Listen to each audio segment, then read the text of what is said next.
50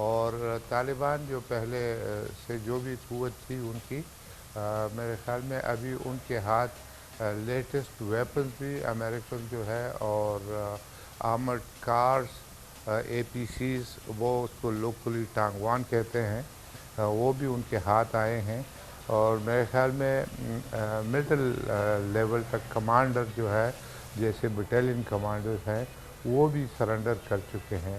تو میرے خیال میں بہت غیر یقینی صورتحال کا سامنا ہے۔ طالبان جو ہے اس وقت کوئی سختی نہیں کر رہے ہیں، بلکہ ان لوگوں کو ویلکم کر رہے ہیں، اور میرے خیال میں وہ تھوڑا سا ٹائم لیں گے کہ اپنے آپ کو پورا منظم کریں۔ somehow افغانستان میں فوج جو ہے وہ کبھی بھی کسی بیرونی حملہ آور کو روک نہیں سکی ہے۔ فوج جو ہے وہ روایتوں پہ اور اپنی پرانی تاریخ کے اوپر چلتی ہے، صحیح۔ لیکن افغانستان میں ہمیشہ لشکروں نے دشمن کا مقابلہ کیا ہے، اور فوج جو ہے وہ اس قسم کی کوئی روایات ان کی نہیں ہے۔ تو میرے خیال میں جو 20 سال سے یہ کوشش کرتے رہے ہیں کہ افغان آرمی کو ریسرکٹ کیا جائے، انفارچونیٹلی وہ فیل ہوتا نظر آ رہا ہے، اور بہت بڑی تعداد میں فوجی بٹالین جو ہے اپنے بٹالین کمانڈرز کے ساتھ سرنڈر کر رہی ہیں طالبان کو، اور اس سے ایک خوفناک قسم کی صورتحال جو ہے نظر آ رہی ہے۔ بالکل ایسا ہی ہے۔ میرے خیال میں جہاں تک تعلق ہے کہ پاکستان میں اس کے کیا اثرات ہوں گے، میرے خیال میں کوئی 5-6 سال پہلے پاکستان نے شروع کیا تھا کہ افغانستان کے ساتھ تعلقات اور افغانستان کے ساتھ جو ایریا ہے اس میں کیا جائے، تو ایک بڑا اچھا فیصلے اس وقت کیے گئے تھے۔ کوئی 4 پوائنٹس تھے ان کے، کہ ایک تو افغانستان کے اندر کوئی مداخلت نہ کی جائے، اور اس کا مطلب یہ ہے کہ افغانستان کے ساتھ جو بارڈر ہے اس کے اوپر توجہ دی جائے۔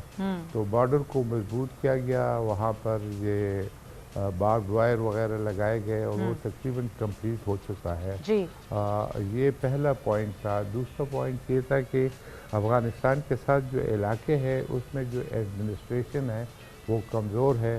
آپ کو معلوم ہے کہ فاٹا میں ایک نظام چل رہا تھا جس کو FCR فرنٹیئر کرائم ریگولیشن کہتے ہیں، اس کو ایبروگیٹ کیا گیا، اور اس کی جگہ پاکستانی قوانین جو ہے وہاں تک پھیلائے گئے، اور اس کے بعد ایک سیپریٹ موو کے اندر جتنی بھی FC ہے فرنٹیئر کورٹ جو اس علاقے میں ہے، اس کو میجر ری آرگنائزیشن اس کی شروع ہو گئی، ٹھیک، اور اس میں FC کو تقسیم کیا گیا KP میں، FC نارتھ اور FC ساؤتھ، یہ 2 میری جنرل کی کمانڈ بنائی گئی، اور اس طرح بلوچستان میں بھی FC نارتھ اور FC ساؤتھ جو ہے جی وہ تشکیل دی گئی، اور اس کی جو ہے ریزنگ ہے FC یونٹوں کی وہ جاری ہے، اور میرے خیال میں یہ کافی تصور کیا جا رہا ہے کہ یہ فوج کی غیر موجودگی میں بھی یہ مقابلہ کر سکتے ہیں، اور جو مغربی بارڈر ہے ہمارے، جس کو اتنے سالوں سے ہم نے نیگلیکٹ کیا ہے، یہ نیگلیکٹ نہیں ہوگا، پوائنٹ اور یہ جو ہے پراپر اس طریقے۔ تو میرے خیال میں تیاریاں پاکستان کی ہیں، ہاں اور انشاءاللہ انفارچونیٹ ہے کہ افغانستان میں جو ایک پوائنٹ پاکستان ان کو کہتا رہا ہے کہ آپ ضرور وڈرا کریں، وڈرا ود ریسپانسبلٹی، یہ نہیں ہو رہا۔ بالکل آپ صحیح کہہ رہے ہیں محمود شاہ صاحب، پوائنٹ ٹیکن۔ یہاں پر میں ذرا بات کو آگے بڑھاؤں اور دیگر مہمانوں کو بھی شامل گفتگو کروں۔ امجد شعیب صاحب، ابھی جو بات ابھی محمود شاہ صاحب کر رہے ہیں وہی بات ہے کہ تشویشناک صورتحال ہے، غیر یقینی صورتحال ہے۔ دوسری جانب یورپی یونین بھی یہ کہہ چکا ہے کہ ہم فوجی انخلا کے بعد بھی یہ کوشش کریں گے کہ افغانستان میں موجود رہیں۔ یہ جو ایک صورتحال ہے اس سے بھی ظاہر غیر یقینی کی فضا پیدا ہو رہی ہے۔ کیا لگتا ہے آپ کو کہ جس طرح تشدد ابھی انخلا کے بعد سے بڑھنا شروع ہوا ہے، یہ آگے جا کے کیا ہوگا پھر؟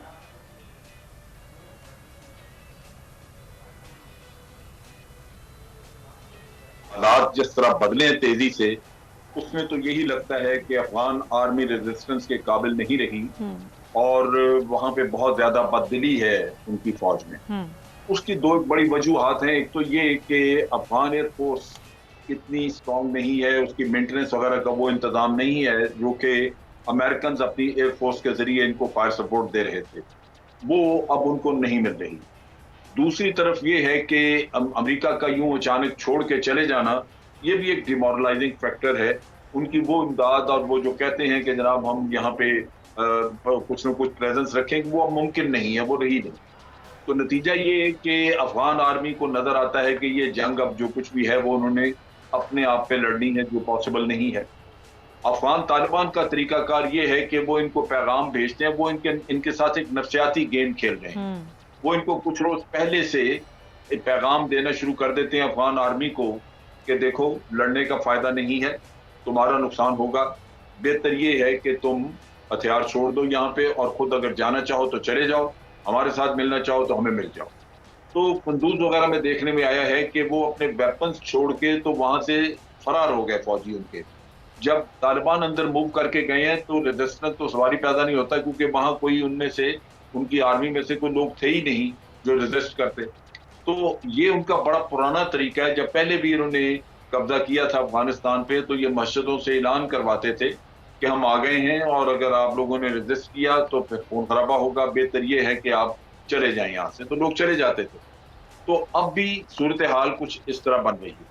اب چیز یہ ہے کہ یہ جو ایئر بیس وغیرہ کو وہاں پہ یہ کابل ایئرپورٹ کو جو سیکیور کرنے کے لیے جو بڑی پریشانی ہے اور ٹرکی کو کہا جا رہا ہے, اس کی بنیادی وجہ یہی ہے کہ یہ یہاں پہ اپنے ایمبیسیز وغیرہ جو موجود ہیں ان کو پروٹیکٹ کرنے کے لیے یا ان کے ساتھ رابطہ رکھنے کے لیے باہر سے یہ چاہتے ہیں کہ ایئر لنک موجود رہے, اور اگر وہ ختم ہوتا نظر آیا تو یہ ایمبیسیاں بھی پیک اپ کر جائیں گے, تو پھر آپ سپورٹ وہاں پہ کیسے دیں گے؟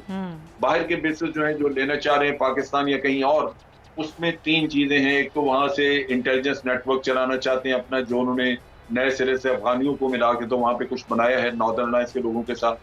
دوسرا وہاں سے ڈرون اٹیک کروانا چاہتے ہیں, اور تیسرا چاہتے ہیں کہ وہاں پہ افغان جو اسپیشل فورسز ہیں ان کو ٹریننگ وغیرہ کے لیے وہاں لایا جا سکے.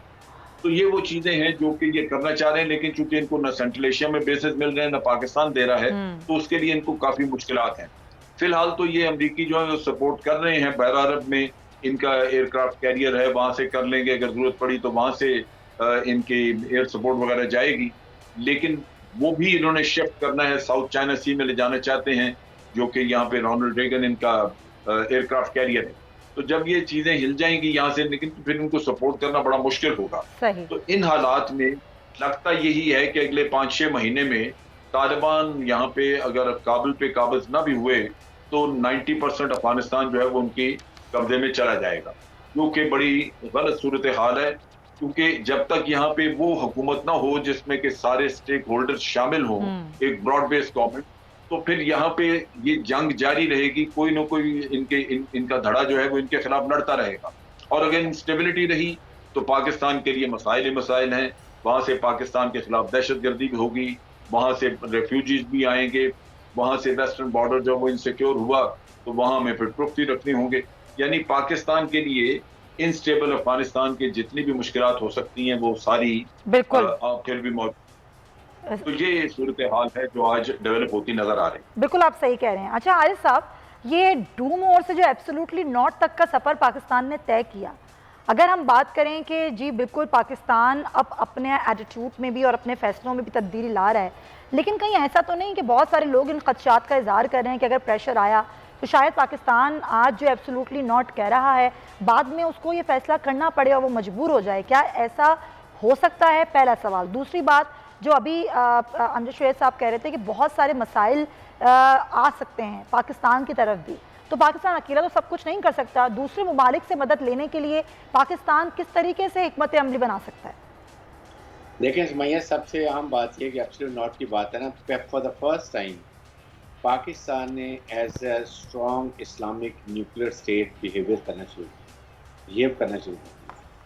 اور یہ جو اس دفعہ فیصلے ہو رہے ہیں اس سے پتہ چلتا ہے کہ پاکستان ایک سوورن اسٹیٹ بن گیا ہے, اور اننیسیسری جو پریشر ہم لے لیتے تھے امریکن سے اور باقی ملکوں سے, وہ اب ہم نہیں گئے, کیونکہ اب ہم اپنے فیصلے ملکی مفاد میں کر رہے ہیں.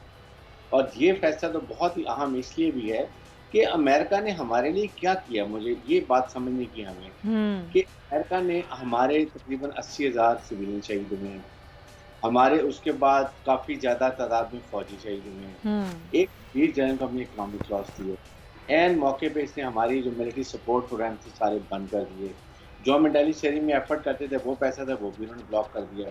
کشمیر کے بارے میں they have done nothing rather they had Indian کو ٹیسٹ اپروول دی گئی تھی ٹھیک ہے جی آپ اس پہ قبضہ کر لیں. اس کے بعد ہم ابھی بھی دیکھیں سب سے بات تھی کہ whatever we have done it was responsibility of Americans کہ وہاں پر ایتھنک بیسڈ گورنمنٹ اسٹیبلش کر کے نکلے.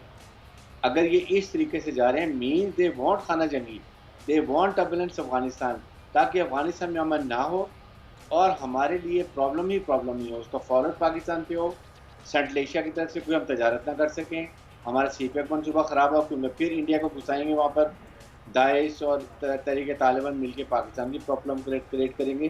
سو these are the issues we must realise.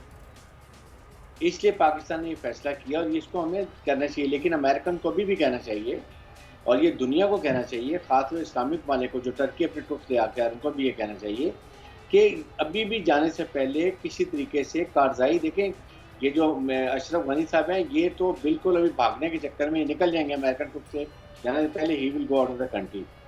American کو چاہیے تھا کہ ابھی بھی وہاں پر ایک بیلنس گورنمنٹ بنائیں جس میں اب جو ریشو طالبان کی بنتی ہے 46-50% وہ ان کو لے کر آئیں اور ان کو براڈ بیس گورنمنٹ بنائیں گے. کیا حارث صاحب امریکہ ایسا کرنا چاہتا ہے اور کیا کرے گا ایسا جو آپ کہہ رہے ہیں؟ دیکھیں نہیں چاہتا, اس لیے تو وہ نہیں کر کے جا رہا. یہی تو اس نے کوشش یہی کیا کہ میں کر رہا ہوں. اگر یہ نکل رہا ہے دے ڈونٹ نو کہ کتنی خانہ جنگی ہوگی. افغان ٹروپ تو اس قابل نہیں ہے. سارا ویپن ایمونیشن انہوں نے طالبان نے لے لیا ان سے. اس کے بعد جو کچھ ان کی بڑی بڑی اے پی سی تھی جو کچھ تھا وہ ان کو مل گیا. تو وہ تو آن سلاٹ نہیں برداشت کر سکتے. دے آر آئیدر فلیئنگ اور دے ان کو جوائن کر رہے ہیں. اب جھگڑوں کا اور ناردرن الائنس کا پھر اسی طرح ہو جائے گا جیسے پہلے مطلب سدرن الائنس کا اور ناردرن الائنس کا. تو یہاں پر ایران کو ہمیں لینا چاہیے تھا. چائنا, پاکستان, ٹرکی بہت زیادہ اسٹیک ہولڈرز ہیں. تو ہم اس میں بہت احتیاط کی ضرورت ہے. پاکستان کو چاہیے امیڈیٹلی اس سے پہلے اپنی فینسنگ کمپلیٹ کریں.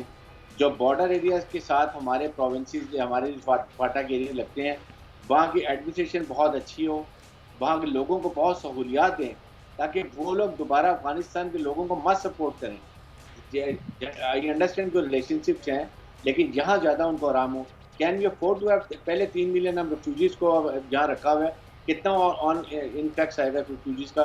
سو these are the all thing. یہی وہ بات ہے عارف صاحب جس پر ظاہر بار بار بات کر رہا ہے پاکستان. میں آپ کی بات کو آگے بڑھاؤں گی. محمود شاہ صاحب یہ ریفیوجیز کی جو بات ہے پہلے ہی ظاہر اتنی پریشانی کا شکار پاکستان ہوا, جنگ کے اثرات سے اپنے لوگوں کی جانیں گئیں, پھر ریفیوجیز کے معاملات, اور اگر اب وہاں جو خانہ جنگی کی صورتحال ہے یہ آگے مزید بڑھتی ہے تو پھر ایک بہت بڑی تعداد ریفیوجیز کی ہوگی.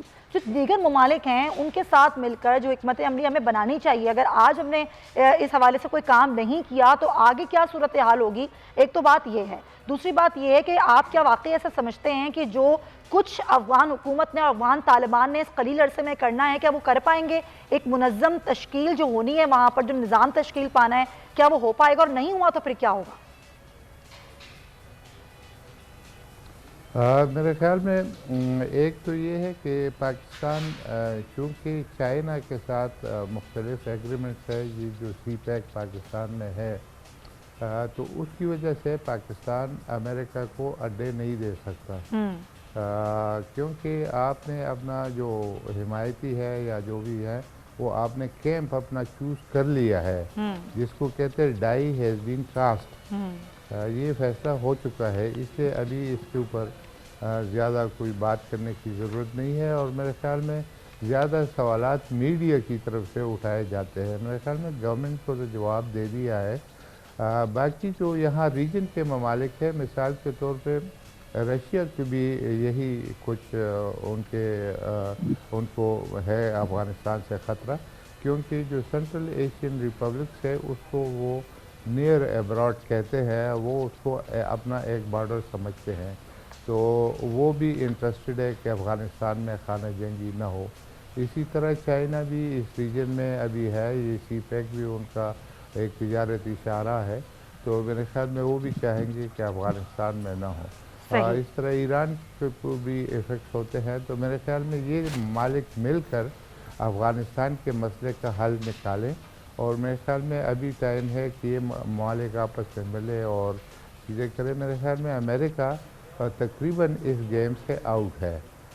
جب وہ امریکہ افغانستان میں بیٹھ کے کچھ نہیں کر سکا اتنے سال 20 سال, تو باہر بیٹھ کے وہ کیا کر سکتا ہے جو وہ بیسس کی بات کر رہا ہے, یا بیسس پاکستان میں تو ان کو نہیں مل رہے, لیکن ادھر ہی نزدیک قطر میں جیسے ان کی کوئی فیسلٹیز ہے, اسی طرح یو اے ای میں ان کی کوئی فیسلٹیز ہے, اور دوسرا وہ سمندر سے بھی اپنے بحری بیڑے کے تھرو وہ کچھ کر سکتے ہیں.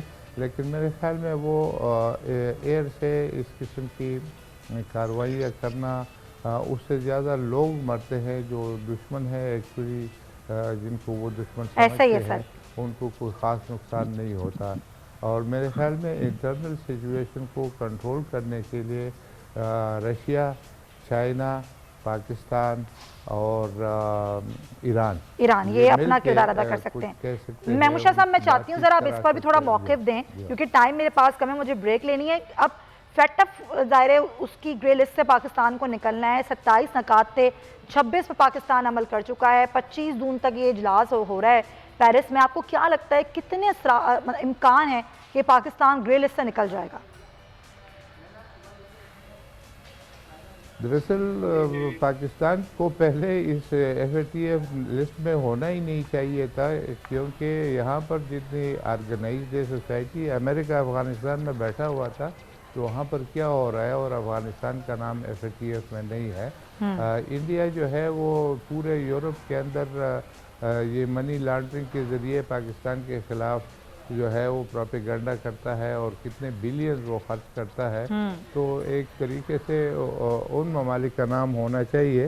پاکستان کے خلاف ایف اے ٹی ایف کو استعمال کیا جا رہا ہے ایز اے ویپن, ہتھیار کے طور پہ.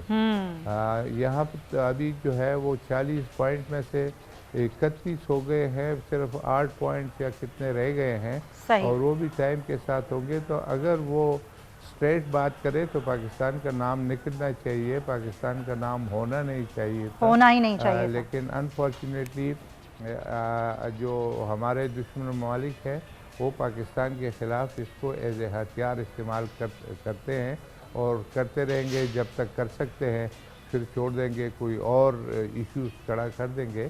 میرے خیال میں پاکستان کافی سارے ممالک کو ان کے آنکھوں میں کھٹکتا ہے. الحمدللہ پاکستان ایک امپورٹنٹ ملک ہے, اور اس کی اپنی ایک پالیسی ابھی کافی حد تک میچور ہو چکی ہے. موجودہ حکومت بالکل اس کا کریڈٹ لے سکتی ہے کہ جس طریقے سے فارن پالیسی وہ کنڈکٹ کر رہی ہے وہ بڑی دلیرانہ ہے, اور انشاءاللہ ہم کامیاب ہوں گے. ٹھیک ہے, بالکل صحیح پوائنٹ ٹیکن. امجد صاحب کا بھی موقف لیں گے کہ کیا واقعی پاکستان جو ہے وہ گرے لسٹ سے نکلنے میں کامیاب ہوگا اس بار, یا مزید اقدامات اٹھانے کے لیے اس پر دباؤ ڈالا جائے گا؟ اس بریک کے بعد اس پر مزید بات کریں.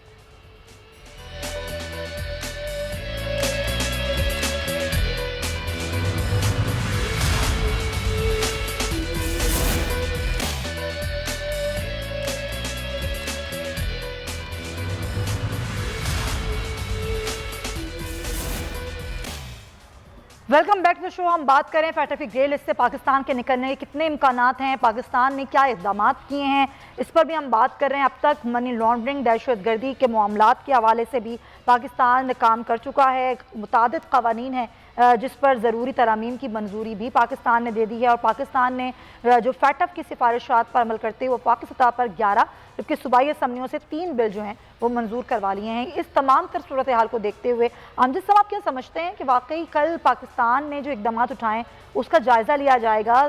کیا واقعی تن پاکستان اتنے معاملات اتنے اقدامات اٹھا چکا ہے کہ پاکستان اب گرے لسٹ سے نکل جائے گا؟ کیا امکانات ہیں؟ روشن ہے.